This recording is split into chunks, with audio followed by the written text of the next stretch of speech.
হাসপাতালের অপারেশন থিয়েটারে ঢোকার ঠিক আগে ডক্টর মাহির জানতে পারেননি কয়েক মুহূর্তের মধ্যেই তার জীবনের সবচেয়ে কঠিন সত্যের মুখোমুখি হতে হবে। যে রোগীর সিজারিয়ান অপারেশন করতে যাচ্ছেন তিনি আর কেউ নন, 7 মাস আগে তালাক দেওয়া তারই চাচাতো বোন এবং সাবেক স্ত্রী।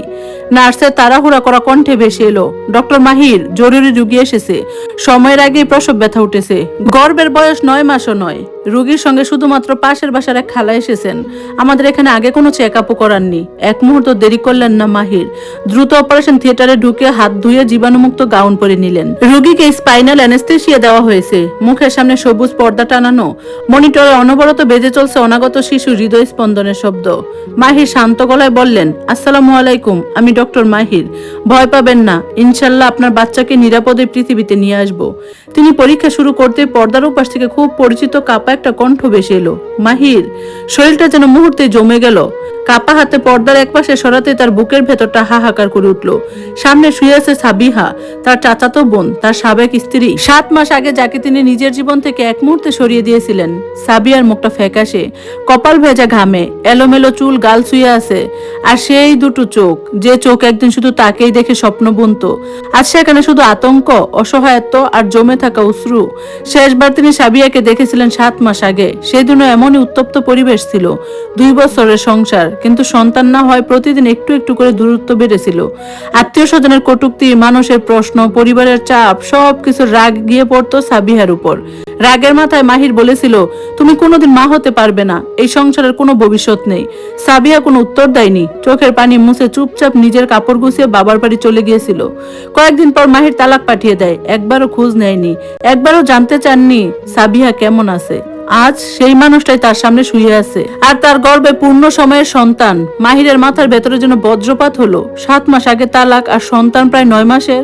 হিসাবটা করতে কোনো চিকিৎসক বিজ্ঞানের দরকার হয় নাই। ঠিক তখনই নার্সের উৎকণ্ঠিত কণ্ঠ ভেসে এলো, স্যার, প্রেসার নেমে যাচ্ছে। সাবিয়া কষ্টে মাহিরের গ্লাস পরা হাতটা শক্ত করে চেপে ধরলো, কাপা গলায় বলল, প্লিজ আমার বাচ্চাটাকে বাঁচান, ওর যেন কিছু না হয়। মাহিরের গলা শুকিয়ে গেল, চারপাশ শুধু মনিটরের শব্দ। একবার সাবিয়ার দিকে তাকালেন, তারপর ধীর গলায় বললেন, স্ক্যালপেল। কথাটা বললেও নিজের বুকের ভেতরের ঝড় তিনি লুকাতে পারছিলেন না। এই মুহূর্তে তাকে চিকিৎসকে থাকতে হবে। ব্যক্তিগত সব প্রশ্ন, সব কষ্ট, সব হিসাব অপারেশন থিয়েটারের বাহিরে রেখে যেতে হবে। নার্স দ্রুত যন্ত্রটা হাতে তুলে দিলেন। অসংখ্য মায়ের সন্তান পৃথিবীর আলো দেখিয়েছেন মাহির, কিন্তু আজ প্রথমবার তার হাত কেঁপে উঠল। স্যার, প্রেসার 75/45, দ্রুত স্যালাইন চালান, আর নবজাতকের জন্য সব প্রস্তুত রাখুন। কথাগুলো বলেই আবার সাবিয়ার দিকে তাকালেন। অচেতনতার ঘোরেও সাবিয়ার চোখে ভরসা ছিল। মৃদু স্বরে সে বলল, মাহির, যদি আমার কিছু হয়ে যায়। মাহির কথাটা শেষ করতে দিলেন না, নিচু গলায় বললেন, চুপ করো, কিছু হবে না তোমার। এই কথাটা এক সময় তিনি অন্য অর্থে বলতেন, আর সেই একই শব্দ উচ্চারণ করতে গিয়ে তার বুকের ভেতরটা মোচড় দিয়ে উঠল। গভীর মনোযোগে অপারেশন শুরু করলেন তিনি, কিন্তু জরায়ু খোলার পরেই তার ভ্রু কুঁচকে গেল। শিশুকে ঘিরে থাকা পানির রং একেবারেই স্বাভাবিক নয়। ছোট্ট শরীরটা এক মুহূর্তের জন্য নড়ছিল না। অপারেশন থিয়েটারের ভেতরে যেন নিস্তব্ধতা নেমে এলো। নার্স দ্রুত শিশুটিকে নিয়ে গেল, তোয়ালে দিয়ে মুছে দিলেন। নাক মুখ পরিষ্কার করার চেষ্টা চলছে। 1 সেকেন্ড, 2 সেকেন্ড, 3 সেকেন্ড, তারপর হঠাৎ করে খুব তীক্ষ্ণ একটা কাশি। তার ঠিক পরে ভেসে এলো দুর্বল ভাঙ্গা একটা কান্না। মনে হলো পৃথিবীর একেবারে শেষ প্রান্ত থেকে ফিরে আসা কোনো শব্দ, তবুও সেটাই ছিল জীবনের শব্দ।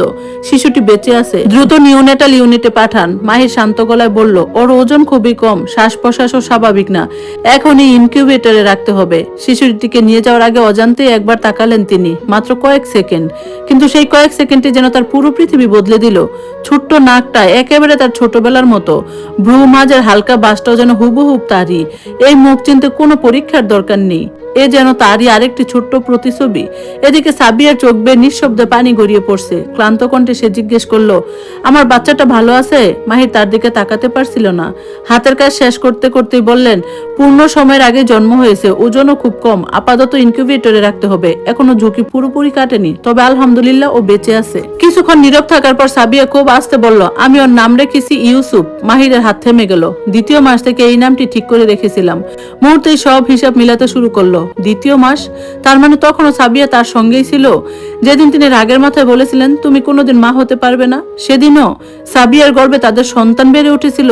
মাহি শেষ সেলাইটুকু আগের চেয়ে একটু জোরেই টেনে বাঁধলেন। গলা শুকিয়ে গেছে, তবু প্রশ্নটা বেরিয়ে এলো, এই 7 মাস কোথায় ছিলে? খালার বাসায়? একবারও জানাওনি কেন?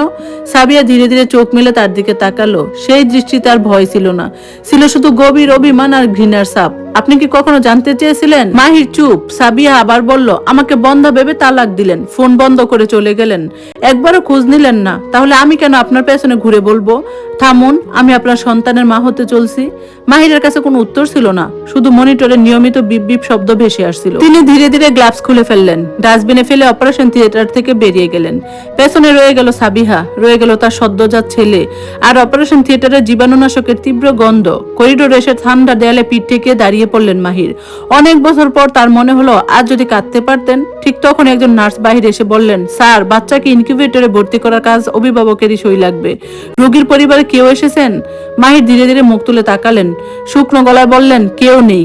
একটু থেমে খুব নিচু স্বরে যোগ করলেন, আমি ওর বাবা। এরপর ধীরে ধীরে নবজাতক বিভাগের দিকে হাঁটতে লাগলেন। পা দুটো যেন নিজের ওজনেই বহন করতে পারছিল না।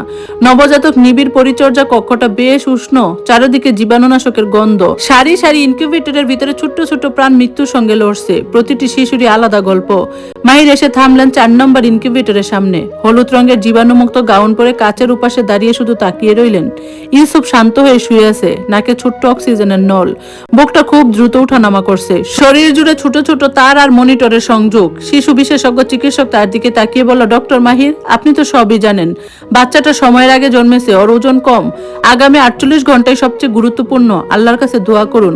মাহির শুধু মাথা নাড়লেন। প্রতিদিন তিনি রোগীর স্বজনদের এমন কথা বলেন, আজ প্রথমবার তিনি একজন চিকিৎসক নন, তিনি একজন বাবা। কিছুটা দ্বিধায় তিনি জিজ্ঞেস করলেন, আমি ওকে একটু ছুতে পারি? চিকিৎসক হালকা হেসে বললেন, অবশ্যই পারবেন। পাশের ছোট্ট ঢাকনাটা খুলে খুব আস্তে হাত বাড়ান। মাহির ধীরে ধীরে তর্জনী এগিয়ে দিলেন।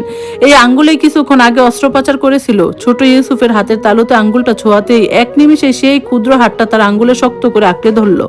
ধন্যবাদ সবাইকে এতক্ষণ গল্পটা শোনার জন্য। কেমন লাগলো অবশ্যই জানাবেন, আর ইনশাল্লাহ খুব দ্রুত এর বাকি পর্ব শেয়ার করবো। আজকের মতো আল্লাহ হাফেজ।